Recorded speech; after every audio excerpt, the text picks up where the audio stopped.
Bueno, pues ya he puesto el texto y vamos a leerlo y empezamos a reflexionar sobre lo que el Señor nos quiere decir hoy. En Jueces 13:1 dice así: los hijos de Israel volvieron a hacer lo malo ante los ojos del Señor y los entregó el Señor en mano de los filisteos durante 40 años.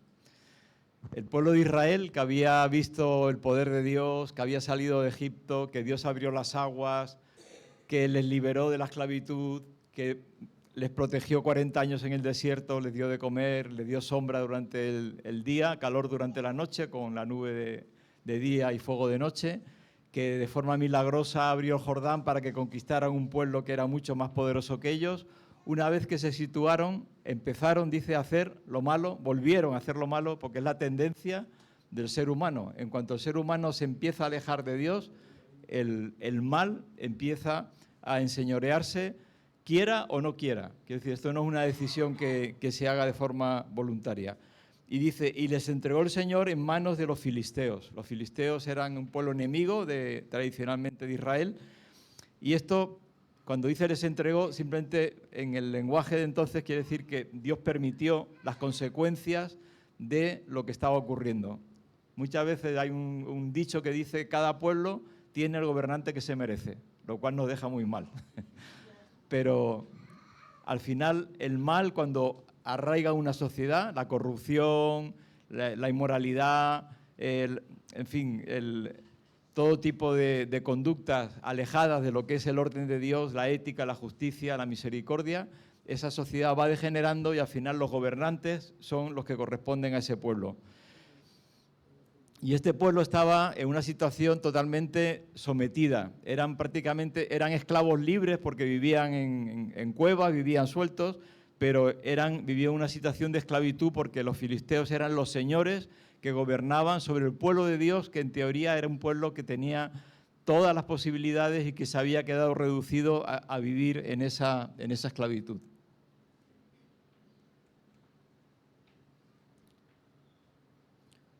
No sé si... Ese es Schwarzenegger, no es... Pero bueno, es lo más parecido a Sansón que me he encontrado. De joven, además, Schwarzenegger de joven. Y en Jueces 13:5 dice que aún en esa situación Dios tiene misericordia de su pueblo y envía a un hombre para que les proteja, para que les libere.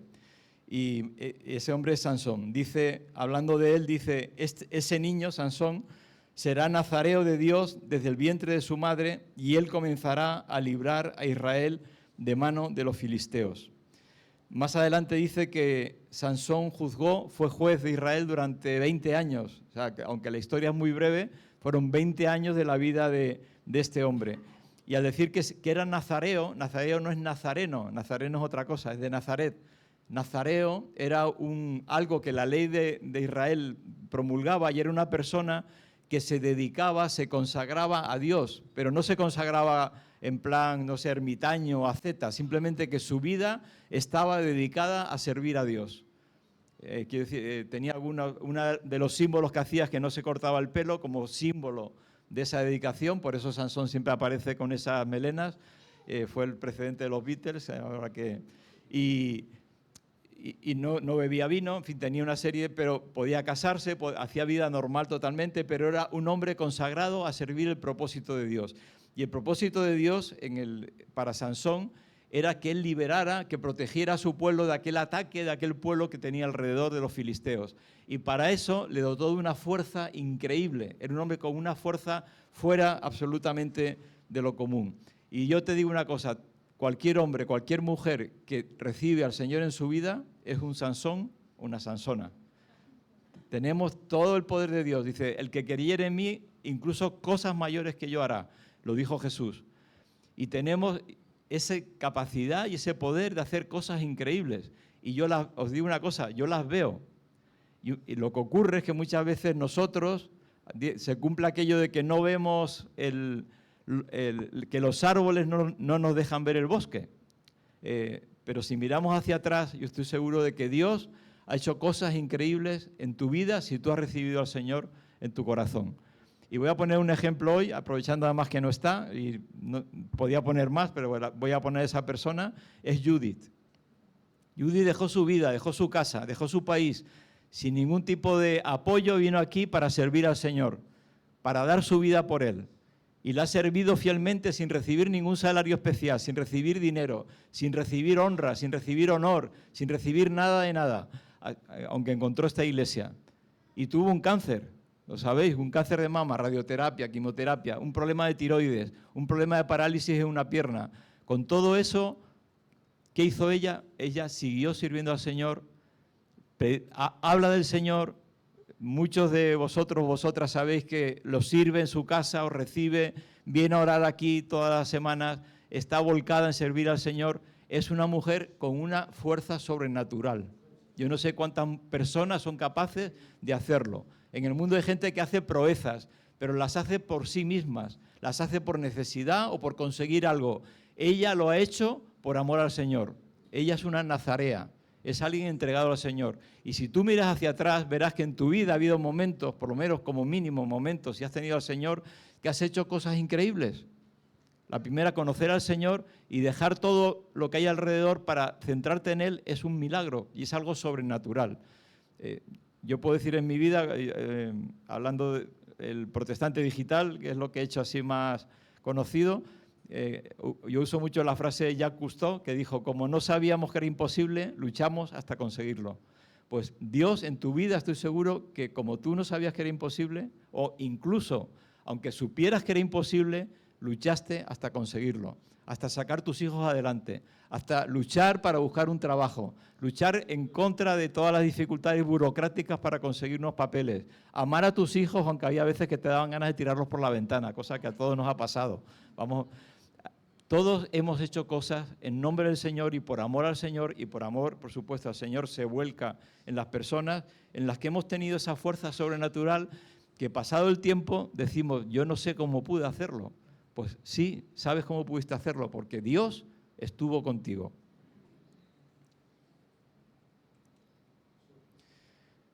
Ahora, hay algo muy importante, y es que en esa vida, aunque Dios esté con nosotros, hay momentos, y en este sentido yo creo que hoy el Señor nos quiere avisar en el futuro. Yo estoy seguro de la palabra que hoy ha dado profética se va a cumplir, pero precisamente por eso, porque Dios nos va a usar, Dios va a derramar su espíritu, Dios va a dar palabra, Dios va a tocar los corazones, que tenemos que tener en cuenta de que lo más importante es nuestro corazón. Y Sansón, en su corazón, aunque estaba consagrado a Dios, aunque estaba sirviendo a Dios, haciendo, bueno, sabéis que mató miles de filisteos, se levantó las puertas de sus ciudades y las tiró por tierra, en fin, hizo un montón le tenían miedo realmente. Pero hubo un momento en que ocurrió algo que lo vemos aquí en Jueces 14, 2 y 3, y le dice él a sus padres: he visto en Timnat a una mujer de las hijas de los filisteos. Ahora pues, tómenla para mí por mujer. Pero su padre y su madre le dijeron: no hay una mujer entre las hijas de tus parientes, ni en todo nuestro pueblo, para que vayas tú a tomar mujer de los filisteos incircuncisos. Pero Sansón dijo a su padre: tómala para mí, porque ella me gusta. Aquí vemos a Sansón, primero, que aquellos que le quieren, que están cerca de él, que le han cuidado, que son sus padres, no les escuchan. Todos necesitamos tener gente que nos diga y nos aconseje en momentos difíciles, delicados de nuestra vida. Nosotros tenemos agujeros ciegos. Nosotros tenemos momentos en los que dudamos o estamos confundidos o realmente tendemos a hacer lo que no es correcto, y necesitamos tener gente a nuestro alrededor que nos diga: por ahí no vas bien. Y si no tienes esa indicación, vas muy mal. Vas muy mal. Porque seguro que llegará un momento en que te vas a equivocar. Y lo segundo, si nos fijamos, dice, hablando de esta mujer, bueno, esta mujer que además adoraba a otros dioses, en fin, el problema de aquel tiempo es que casarse involucraba ir con su familia, con sus costumbres, y era mezclarte con toda la idolatría que había. Entonces aquel hombre consagrado a Dios iba a estar viviendo adorando a los ídolos, en los templos de los ídolos, rodeado de gente que no amaba al Dios de Israel. ¿Y por qué hace eso Sansón? Dice: porque ella me gusta. Y esa es la situación hoy en día de esta sociedad. No que nos gusten cosas, por supuesto que nos tienen que gustar cosas, si no estaríamos muertos. El gustar las cosas es parte de la vida y es muy importante, pero es poner el me gusta por encima de cualquier otra cosa. Dice la palabra, engañoso es el corazón más que todas las cosas. Y hoy en día el principio que hay, y lo habréis escuchado muchas veces, si te apetece, si te sienta bien, si te gusta, ¿por qué no? Pues sí. No, ¿por qué no? No, ¿por qué no? Yo que he sido médico, hay gente que le encanta la mantequilla y el tocino, pero tiene un colesterol de 500. Entonces, claro, yo le podía decir, hombre, si te gusta, tómalo, ¿no? A continuación, el infarto, el accidente cerebrovascular. Pues eso que aparece a nivel físico, aparece también a nivel espiritual. Y por otro lado, cuando nos unimos estrechamente, no es cuando nos relacionamos, cuando nos unimos estrechamente, como es el matrimonio, con personas que no aman a Dios, que andan en caminos en los que los principios de Dios no se respetan en absoluto, eso va a acabar contaminándonos. Y eso es seguro. De hecho, cuando estamos en situaciones, el Señor nos manda a lugares muchas veces se dice, ojalá hubiera políticos cristianos. Muchas veces hay cristianos en política que se dejan contaminar y acaban haciendo lo mismo que hacen la gente del mundo, corruptos, buscando su propio beneficio únicamente, y eso está ahí. Eso está ahí. Como no tengas muy claras las cosas, como no tengas quien te aconseje, como no sea que el Señor te lleve y tú lleves tus principios allí, los principios malos de la sociedad te van a contaminar a ti. Yo fui portavoz en el hospital, estaba en la dirección del hospital, y hubo un momento en el que yo llevaba el tema de prensa, me pusieron en contacto con un lobby que había y me dijeron, te vamos a promocionar, te vamos a potenciar, pero te pedimos una cosa. Hay un curso, el curso costaba entonces el equivalente a unos 60.000 euros hoy en día, que nosotros damos a los jefes de servicio, a los catedráticos y a la gente que está en el hospital para que aprendan a hablar en público y tal. Propónselo al gerente y el gerente te va a decir que sí. Se lo propones tú porque llevas tu prensa. Y digo, pues en principio no hay nada malo en eso, pero después dije, ¿por qué tengo yo que hacer eso? O sea, qué raro, ¿no? Y efectivamente, había cosas raras detrás y no lo hice y de hecho nadie me promocionó y me quedé ahí sin promocionar, pero me quedé del lado del Señor. Y el tema de esto de que me gusta es que el placer no es la medida de todas las cosas. El placer es necesario, como decía en la vida. De hecho, Dios, las cosas más importantes de la vida, las ha adornado con placer. Dios inventó el placer no es malo.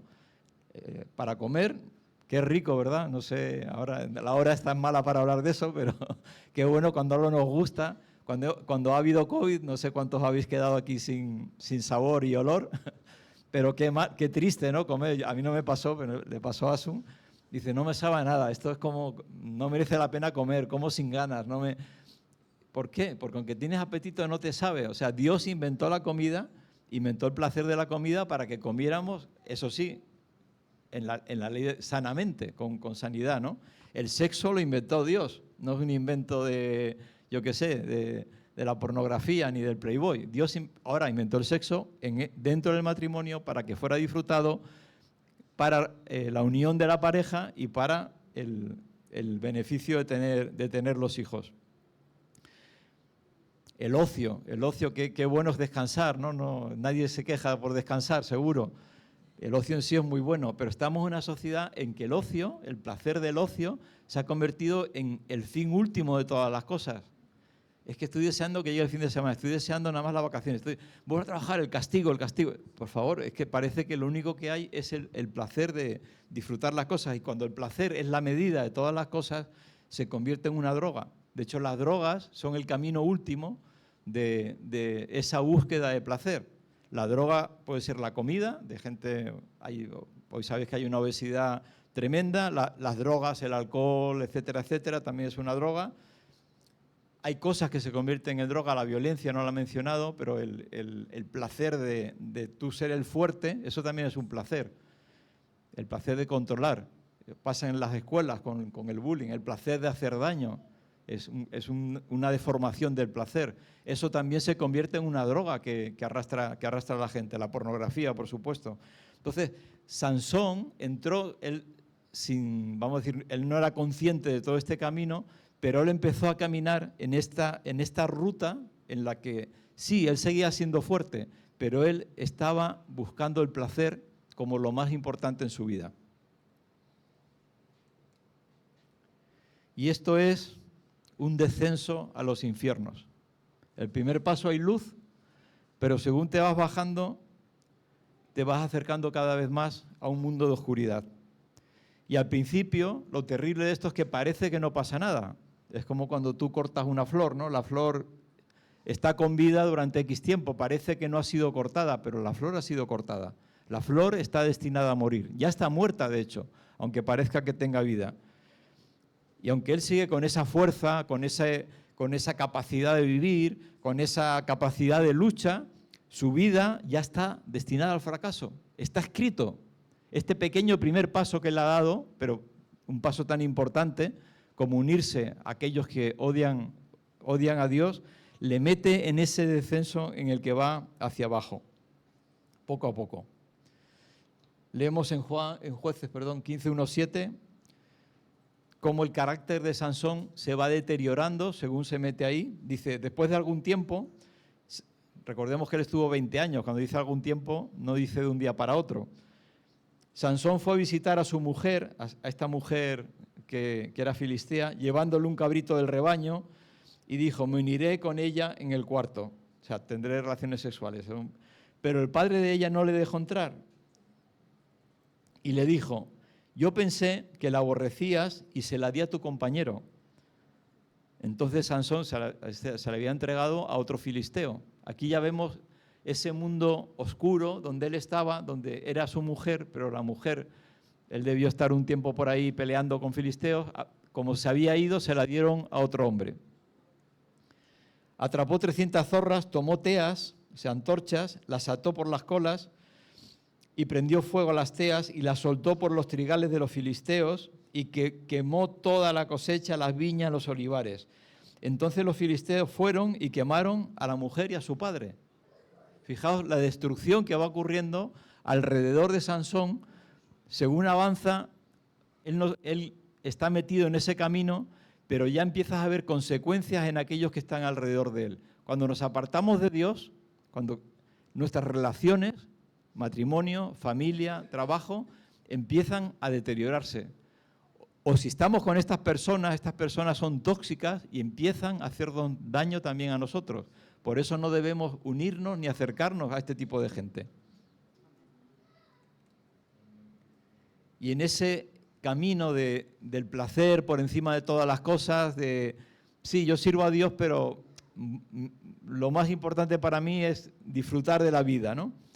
Él conoce a esta mujer, era una prostituta de lujo, de hecho los fariseos la consideraban, era como una, no digo prostitución sagrada, pero alguien socialmente elevada, pues sería equivalente hoy a alguien que es una artista muy considerada, pero que tiene una vida sexual totalmente liberal. Entonces él no sé si se enamora, pero se queda enganchado a esta mujer y empieza a relacionarse con ella y a depender de ella. Y fijaos, Sansón estuvo en 1000 batallas, rodeado de enemigos, a veces encerrado en la ciudad, como aquella vez que arrancó las puertas de la ciudad porque la habían encerrado, y estuvo en muchos peligros. Pero el mayor peligro que él tenía era en las faldas de esta mujer. Y a veces el mayor de los peligros que corremos no es el que nos parece más fuerte, sino el irnos dejando llevar en estos caminos internos que quizás nadie conoce, pero donde vamos deteriorando nuestra vida espiritual. Y aquí dice la palabra de Dios, dice, el que piense estar firme, mire que no caiga. 1 Corintios 10:12. No juguemos con el mal, porque a veces el mal, el pecado, el error, las malas decisiones, no todo el mundo las ve. Incluso la tendencia nuestra es a ocultarlo, pero Dios lo ve. Y sobre todo las consecuencias existen. Es como un veneno, estos venenos que van gota a gota y no se nota nada al principio, pero cuando llevas meses tomando el veneno te acaba matando. Esto es, y todos podemos caer, todos podemos ir en este camino. Yo no estoy libre de esto, tú tampoco. Y en ese sentido debemos de analizarnos delante de Dios, porque dice, en Romanos 6:23 dice, la paga del pecado es la muerte. Y el pecado no es un error de un día que hagas algo mal, porque a veces pues, un día te enfadas, chillas, no sé qué, bueno, pide perdón. No, no es eso. Es el error donde tú decides tus prioridades y dejas a Dios muy abajo y pones por encima de todo tu placer, y el placer puede ser cualquier, ya digo, cada persona es diferente el tipo de placer que le parece mal. Y el diablo, aunque dice Dios, la paga es la muerte del pecado, dice, el diablo no dice, no, no morirás, serás como dioses, que es lo que le dijo a Adán y a Eva. Este mundo está lleno de gente que se cree Dios, se cree en el Dios de su vida, se cree que pueden decidir, que nadie les puede decir nada, que la ley es lo que les apetece y lo que les da la gana, pero la paga de eso es muerte.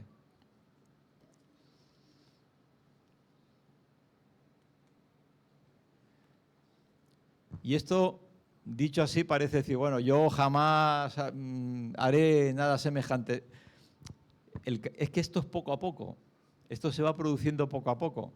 Sabéis que algo que a mí me llama mucho la atención, a las ratas, si tú le pones un veneno, las ratas siempre que aparece una comida nueva, mandan a una especie de emisaria que come y las demás esperan.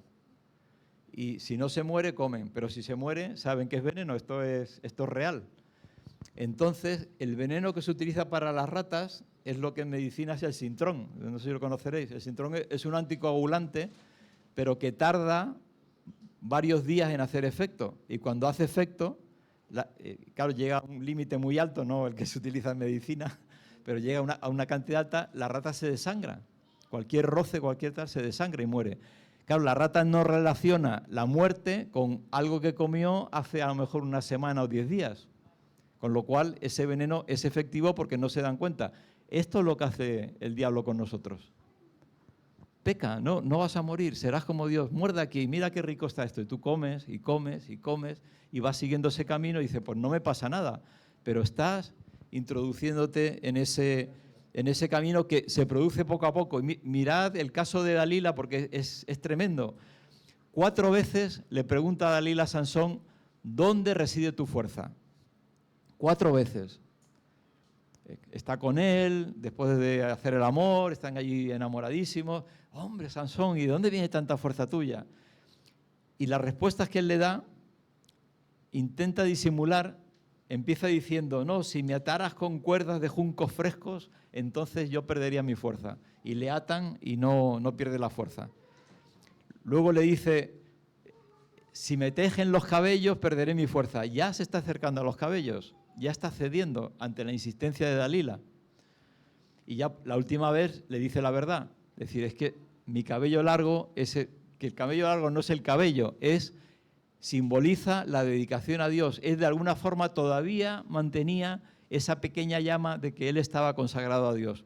Pero aquí él se consagra a Dalila, se consagra al placer. Ya da el paso último en el que decide que su Dios es aquella mujer con la que él está. Y en ese momento pierde por completo todo aquello que tenía.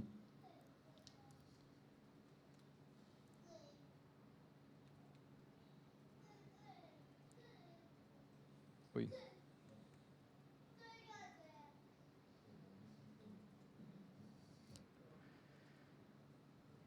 Dice Jueces 15:21, entonces los filisteos le echaron mano, le sacaron los ojos, le llevaron a Gaza, por cierto, Gaza, y lo ataron con cadenas de bronce para que moliera en la cárcel. Lo primero que nos pasa cuando dejamos a Dios, dejamos por completo a Dios y caemos en las manos del mundo, es que nos quita los ojos. Nos deja ciegos. Nos deja ciegos. ¿Cuánta gente? Hay gente, desgraciadamente, que ha caminado con Dios y que ha seguido este camino de apartarse y al final dice, yo no veo a Dios por ninguna parte. Dios no existe. Lo único que veo es maldad, no sé qué, lo ven todo con su ceguera sin ver a Dios por medio. Ojo, un apunte, esto no tiene que ver cuando estamos pasando pruebas, hay momentos en que estamos pasando pruebas y nos parece que no vemos a Dios, pero estamos aferrados a Dios, que es muy distinto. Una cosa es estar pasando una prueba en la que no ves a Dios, pero dices, Dios mío, yo me agarro a ti, ayúdame, no me quiero separar de ti, yo no quiero dar un paso fuera de ti. Eso es un desierto, pero en ese desierto tú estás aferrado a Dios. No, aquí tú has dejado el desierto, te has metido en un vergel lleno de serpientes y de cosas ahí feas y sucias. Te quita, lo primero que hacen es quitarte los ojos para que no puedas ver a Dios. Y volver a ver a Dios cuando has dejado de verle cuesta, porque Dios tiene que hacer un doble milagro, que es volver a darte la vista, pero también volver a darte los ojos. Y ahí pierde toda la fuerza que tenía, porque la fuerza venía de su consagración. Y se queda, uy, ¿dónde se me dio el hámster? Se ha marchado. Se queda dando vueltas como un hámster. A ver, ahí está, gracias. Dando vueltas, es como la gente vive. Yo no sé si yo veo a la gente, me levanto, trabajo, no sé qué, me peleo con mi jefe o no me peleo, consigo dinero, vuelvo a casa, la vajilla, los niños, el marido, mi mujer, no sé qué, me acuesto. Me levanto, o sea, es la vida de la mayoría de la gente. O me levanto, le pego al vecino, le pego con los compañeros de trabajo, en fin, cada uno tiene la noria que tiene, pero al final estás ahí sin ningún sentido en la vida, ¿no? Sino dando vueltas nada más con una rutina. Y una cosa aquí curiosa es que con lo terrible que era Sansón para los filisteos, le podían haber matado cuando estaba con Dalila, incluso antes de que le cortaran el cabello, que estaba dormido, le podían haber clavado un cuchillo y matarlo, pero ellos querían algo mucho peor que matarle. A ver si... Querían que el juez de Dios se convirtiera en un payaso. En Jueces 15, 23 al 25, dice, entonces los jefes de los filisteos se reunieron para ofrecer un gran sacrificio a Dagón, su dios, para regocijarse y decían, nuestro Dios ha entregado en nuestra mano a Sansón, nuestro enemigo. Y llamaron a Sansón de la cárcel y servía de espectáculo delante de ellos. Se reían de él. El diablo no quiere destruirnos, quiere ponernos de ejemplo, decir, estos son los cristianos, estos payasos. Que no somos payasos, pero él quiere convertirnos en payasos, que dejemos de estar consagrados, que caigamos en descrédito espiritual y nos convirtamos en esos payasos. Y al decir payaso, igual puedes tener un gran cargo. Yo cuando trabajaba en el hospital estaba rodeado de gente muy insigne, he visto pasar además muchos políticos por allí, viví el 11M y pasó desde Aznar hasta, en fin, todos, uno detrás de otro. Y os digo que muchos de ellos me parecían payasos, auténticamente. O sea, sí, eran muy dignos, muy bien vestidos, mucho cargo, mucho ropel, pero eran vidas penosas, porque después lo ves reflejado. La gente es payaso y el diablo quiere que nos convirtamos en payasos, para decir, mira, este es el cristiano, este es el que cree en Dios, mira a quien hablaba de Dios, porque quiere desacreditar a Dios. Nosotros somos la disculpa para desacreditar a Dios. Igual que nosotros somos la herramienta para predicar el Evangelio, para llevar la verdad de Dios, las buenas noticias, el diablo lo quiere hacer en que seamos testimonios del descrédito de Dios, cosa que nunca va a conseguir, porque siempre va a haber gente fiel que predique su palabra. Y ahí está Sansón, desesperado, ciego, dando vueltas a una noria, ¿sí? Realmente como el hámster, humillado, vejado. ¿Cómo creéis que se sentiría Sansón en aquel momento? ¿Y se había olvidado Dios de él? Porque podríamos decir, Dios, anda, me has dejado, ahí te quedas tirado. No. En ese momento él se da cuenta, como dice el hijo pródigo, dice, volvió en sí y dijo, el hijo pródigo, que estaba comiendo la comida de los cerdos, volvió en sí. Sansón volvió en sí y dijo, ¿qué hago aquí? En Juan 15, del 28 al 30, entonces Sansón clamó al Señor diciendo, Señor Dios, por favor, acuérdate de mí. Dame, te ruego, fuerza solamente esta vez, oh Dios, para que de una vez tome venganza de los filisteos por mis dos ojos. Y enseguida Sansón palpó las dos columnas de en medio, sobre las cuales descansaba el edificio, se apoyó contra ellas, contra una con su mano derecha y contra la otra con su mano izquierda, y dijo Sansón: muera yo con los filisteos. Sansón vence, dice que mató más filisteos que en toda su vida. Se convierte en el héroe de Israel que acaba con el poder de los filisteos sobre su pueblo. Pero para eso tuvo que morir. Y no era porque le hubieran crecido los cabellos, era porque se arrepintió. La fuerza, el camino que nos devuelve la vista, que nos devuelve la fuerza, es el arrepentimiento. No para morir físicamente como le pasó a Sansón, sino para morir a nosotros mismos. Me da igual lo que me pase, me da igual las consecuencias, me da igual lo que me gusta. Yo lo que quiero es servir al Señor y poner a Dios por encima de todo. Estoy consagrado a Dios y a sus propósitos. Y lo que Él me dé, que me gusta, bienvenido sea. Y si no me da lo que me gusta, bienvenido sea porque no me conviene. Y eso es lo que hizo Sansón. Muchas veces, Sansón dijo varias veces que sin poder, lo dice en 4 ocasiones, dice: si no tuviera fuerza sería como un hombre cualquiera. Pero en realidad, él era un hombre cualquiera, solo que el Señor le había dado la fuerza. Todos nosotros a veces queremos ser hombres y mujeres extraordinarios y somos hombres y mujeres sencillos. Lo extraordinario es Dios en nuestra vida. Y lo que hace de Sansón un héroe, un verdadero héroe, no es la fuerza que tuvo, sino su capacidad de arrepentirse.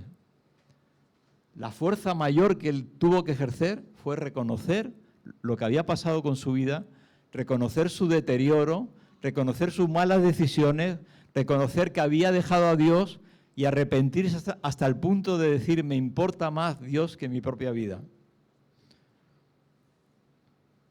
Dice el Salmo 103, David, que también un hombre que pecó, también se apartó, también cayó, también estuvo a punto de perderlo todo y se arrepintió. Y dice en este Salmo: Él es quien perdona todas tus iniquidades, el que sana todas tus dolencias, el que rescata del hoyo tu vida. No ha hecho con nosotros conforme a nuestras iniquidades.